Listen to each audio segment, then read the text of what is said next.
ఇరాన్పై Israel మొదలుపెట్టిన యుద్ధం America సాయంపై ప్రపంచవ్యాప్తంగా నిరసనలు వెల్లువెత్తాయి. ఇరాన్ వద్ద ఎలాంటి అణుబాంబులు లేవని, ఎలాంటి ఆధారాలు చూపకుండానే నెతన్యాహు బాంబుల వర్షం కురిపిస్తున్నాడని తెహ్రాన్ మద్దతుదారులు ఆరోపించారు. ఇరాన్ యుద్ధం కోరుకోవడం లేదని, వెంటనే యుద్ధాన్ని ఆపేయాలని డిమాండ్ చేశారు.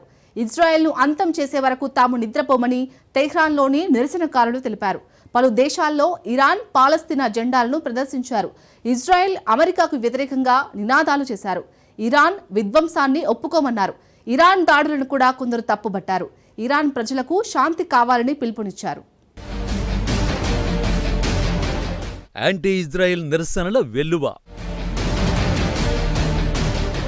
ఇరాన్ ఇజ్రాయెల్ యుద్ధం ఆపాలని డిమాండ్లు. యుద్ధంలో మరింత విధ్వంసం తప్పదా? ఇజ్రాయెల్ ఇరాన్ యుద్ధం ప్రపంచవ్యాప్తంగా నిరసనలు రేకెత్తించింది.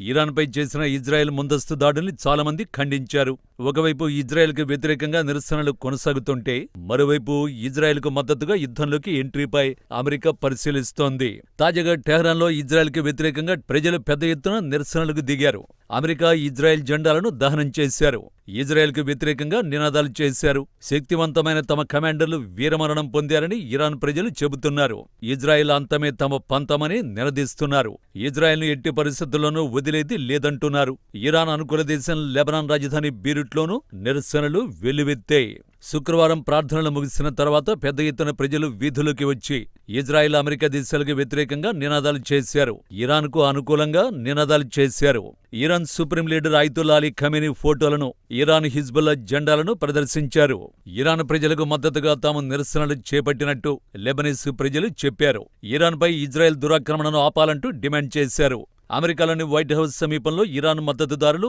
ఆందోళనలకు దిగారు. తాజాగా ఇరాన్ ఇజ్రాయెల్ దాడులపై ఆందోళనలు వ్యక్తం చేశారు. చాలామంది నిరసనకారులు ఇరాన్, పాలస్తీనా జెండాల్ని ప్రదర్శించారు.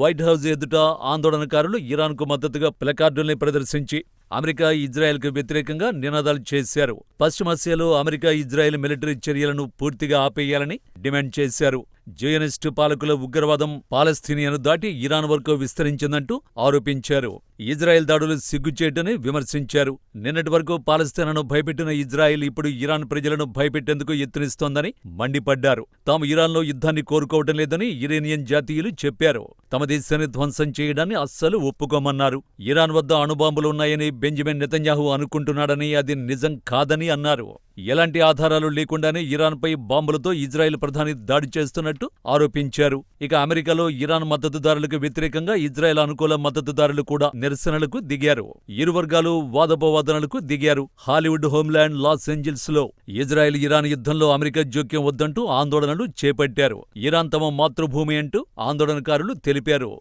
ఆ కారణంగా ఇరాన్పై ఇజ్రాయెల్ దాడులకు దిగినట్టు ఆరోపించారు. ఇరాన్లో తమ కుటుంబాలు ఉన్నాయని, యుద్ధం వద్దని ప్రెసిడెంట్ ట్రంప్ను కోరుతున్నామన్నారు. తాము యుద్ధాన్ని కోరుకోవడం లేదన్నారు.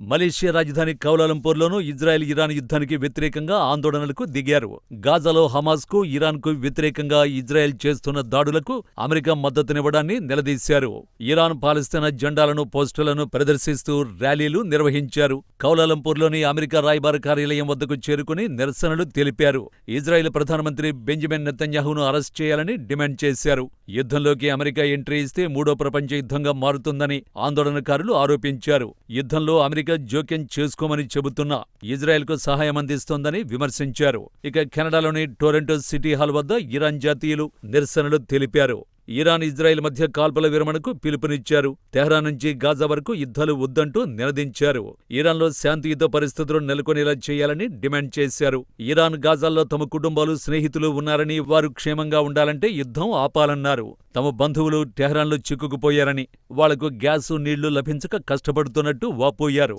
ఇజ్రాయెల్ యుద్ధ విమానాలు తెహ్రాన్ నగరాన్ని చుట్టుముట్టాయని, ఎప్పుడు ఏం జరుగుతుందో తెలియని భయానక స్థితిలో తమ బంధువులు కూరుకుపోయారని ఆందోళన వ్యక్తం చేశారు.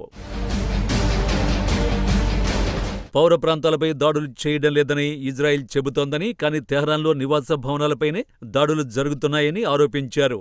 దురదృష్టవశాత్తు యుద్ధాల సమయంలో పౌర ప్రాంతాలని టార్గెట్ చేస్తున్నారని వాపోయారు. ఈ యుద్ధాన్ని ఇరానియన్ ప్రజలు కోరుకోవడం లేదన్నారు. గత్యంతరం లేక తమ ఇరాన్ పాలకులు ఈ యుద్ధంలో పాల్గొంటున్నట్టు టొరంటోలోని ఇరాన్ జాతీయులు చెబుతున్నారు. తమ ప్రభుత్వం చేస్తున్న యుద్ధాన్ని కూడా తాము వ్యతిరేకిస్తున్నామన్నారు. ఇరాన్ ప్రజలకు శాంతి కావాలని, స్వేచ్ఛగా బతకాలని కోరుకుంటున్నట్టు తెలిపారు. ఈ వారం ప్రారంభంలోనే ఇరాక్ రాజధాని బాగ్దాదులో ప్రజలు పెద్ద ఎత్తున నిరసనలు తెలిపారు. ఇరాన్పై ఇజ్రాయెల్ దాడి చేయడాన్ని తప్పుబట్టారు. ఈ నిరసనలకు ఇరాక్ అనుకూల షియా గ్రూపు నాయకత్వం వహించింది. ఇరాన్ అణుస్థావరాల్ని, మిలిటరీ కమాండర్లను లక్ష్యంగా చేసుకుని ఇజ్రాయెల్ చేసిన దాడుల్ని వారు నిరసించారు. జియోనిస్టు పాలకుల క్రూరత్వం ఈ దాడులతో బయటపడిందని ఆరోపించారు. ఇరాన్ మద్దతున్న సాయుధ గ్రూపుల్ని నాశనం చేశామని సంబరపడుతోందని, కానీ అందుకు భిన్నంగా క్షేత్రస్థాయిలో పరిస్థితులు ఉన్నాయని ఇరాన్ అనుకూల షియా గ్రూపు తెలిపింది. నాయకులను హతమార్చినంత మాత్రాన సాయుధ గ్రూపులు అంతమవని తేల్చి చెప్పేశారు. దేవుడి ఆశీస్సులతో తామంతా ఒక్కటిగా ఉండి జియోనిస్టు పాలకులకు వ్యతిరేకంగా పోరాడుతామన్నారు. ప్రపంచవ్యాప్తంగా యుద్ధం ఆపాలని నిరసనలు వెలువెత్తుతున్నాయి. కానీ పశ్చిమాసియాలో మాత్రం యుద్ధం ఆగేలా కనిపించడం లేదు. యుద్ధం 10 రోజులకు చేరుకుంది. ఇరు దేశాలు దాడుల్ని తీవ్రతరం చేశాయి. ఈ నెల 13న ఇరాన్ అణు స్థావరాలు, మిలిటరీ స్థావరాలే లక్ష్యంగా ఇజ్రాయెల్ దాడులు చేసింది. ఈ దాడులకు 200కు పైగా యుద్ధ విమానాలను దించి 300కు పైగా ప్రాంతాలను టార్గెట్ చేసినట్టు ఇజ్రాయెల్ తెలిపింది. ఇజ్రాయెల్ చేస్తున్న ఈ దాడులకు ఆపరేషన్ రైజింగ్ లయన్ అన్న పేరు పెట్టింది. ఇజ్రాయెల్ వైమానిక దాడుల్లో ఇప్పటివరకు 400 మందికి పైగా మృతి చెందినట్టు ఇరాన్ ఆరోగ్య మంత్రిత్వ శాఖ వెల్లడించింది. మరో 3000 మందికి పైగా క్షతగాత్రులైనట్టు తెలిపింది. ఇక జూన్ 13న రాత్రి నుంచే ఇజ్రాయెల్పై ఇరాన్ ప్రతీకార దాడులకు దిగింది. ఈ దాడులకు ఆపరేషన్ ట్రూ ప్రామిస్ 3గా తెహ్రాన్ పేరు పెట్టింది. ఇప్పటి వరకు వేల సంఖ్యలో డ్రోన్లు, 400కు పైగా బ్యాలిస్టిక్ మిసైళ్లతో ఇజ్రాయెల్పై ఇరాన్ దాడి చేసింది. ఈ దాడుల్లో ఇప్పటి వరకు 24 మంది ప్రాణాలు కోల్పోయారని, 100 మంది గాయపడ్డారని ఇజ్రాయెల్ ఆరోగ్య మంత్రిత్వ శాఖ వెల్లడించింది. అయితే ఇరాన్ రోజుకో కొత్త ఆయుధంతో ఇజ్రాయెల్పై దాడి చేస్తోంది. ఇరాన్ వద్ద మొత్తం 3000 మిస్సైళ్లు ఉన్నట్టు గణాంకాలు చెబుతున్నాయి. అంటే తెహ్రాన్ వద్ద భారీగానే మిస్సైళ్లు ఉన్నాయి. ఇజ్రాయెల్ మాత్రం వైమానిక దాడులకు దిగుతోంది. మరోవైపు ఇరాన్ దాడుల్ని అడ్డుకోవడానికి తీవ్ర ప్రయత్నాలు చేస్తోంది.